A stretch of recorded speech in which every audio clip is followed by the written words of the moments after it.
Magandang gabi po sa inyong lahat. Pinagdiriwang po natin ngayon ang kapistahan na tinatawag na The Chair of St. Peter the Apostle. Well, hindi isa pong upuan o salumpuit ang pinagdiriwang natin.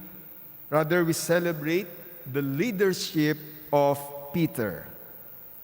Pinili ni Jesus si Pedro na maging pinuno ng kanyang iglesia nang sabihin nito, na narinig natin sa Ebanghelyo ngayon, "And so I say to you, you are Peter, and upon this rock I will build my church, and the gates of the netherworld shall not prevail against it." Well, if I were Jesus, I would not have chosen Peter to be the leader of my church. Maybe I would have chosen John, the apostle of love, who was a theologian. Or maybe I would have chosen Matthew, who was a businessman and obviously knows financial management. But definitely, I would not have chosen Simon Peter. Why? Because first of all, he is too impetuous. Ibig sabihin, masyadong mapusok, masyadong padalos-dalos si Pedro. And because, among other things, Peter made too many mistakes. Ang daming kapalpakan ni Pedro. Balikan natin ang ilan sa malalaking pagkakamali ni Pedro. Nung papalapintin siya ni Jesus, na naglalakad sa ibabaw ng tubig, ilang sandali lamang, natakot siya. At dahil dito, ay lumubog siya. Kinailangan siyang sagapin ni Jesus. Nang sabihin ni Jesus na kailangan niyang tumuloy sa Jerusalem na kung saan siya ay darakpin, pahirapan, papatayin, abay tumutol si Pedro. At dahil dito, tinawag siya ni Jesus na Satanas. Ibig sabihin ay hadlang. Nang mangusap si Jesus tungkol sa kamatayan o martyrdom ni Pedro, parang wala sa sarili si Pedro. Iba ang iniisip nito. Ang tanong niya ay, paano si Juan? Ano ang mangyayari sa kanya? Aalagaan mo ba siya? Jesus had to scold him, "Just take care of yourself. You have enough troubles of your own." Noong huling hapunan, lahat ng apostoles ay nagpahugas ng kanilang paa kay Jesus. Maliban lamang kay Pedro, ayaw sana nito. Kumbaga ay nag-inarte pa.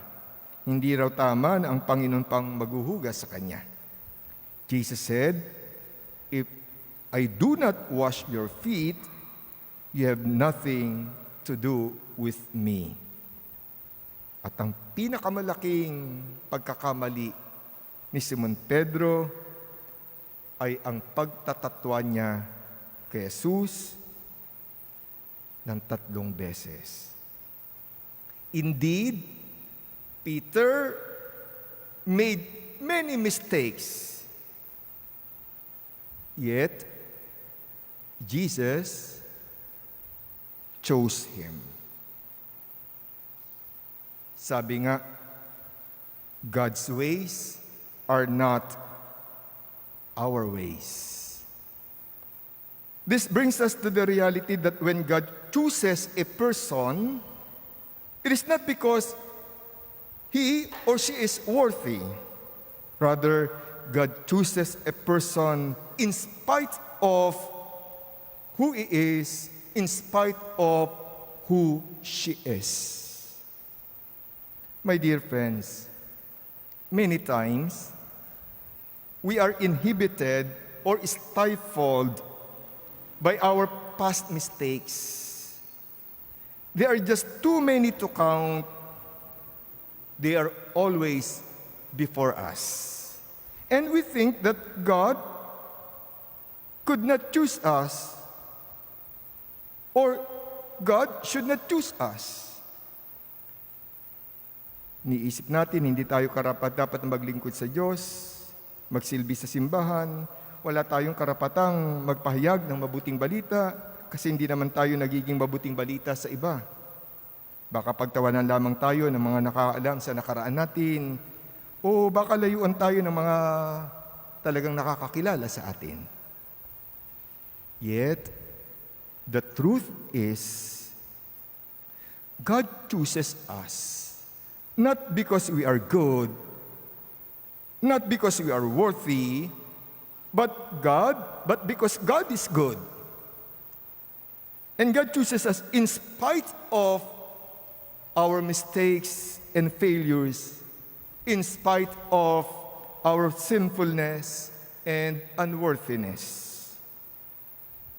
Maganda yung reflection ni Father Joseph Galdon tungkol dito. Sabi niya, the Lord does not worry too much about the mistakes that we make.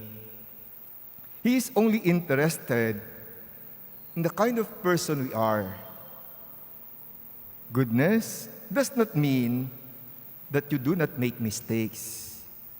It means that you keep on trying. Indeed, Peter's story and today's gospel reading are telling us, God has chosen us. God has chosen us in spite of us. God has chosen us in spite of who we are.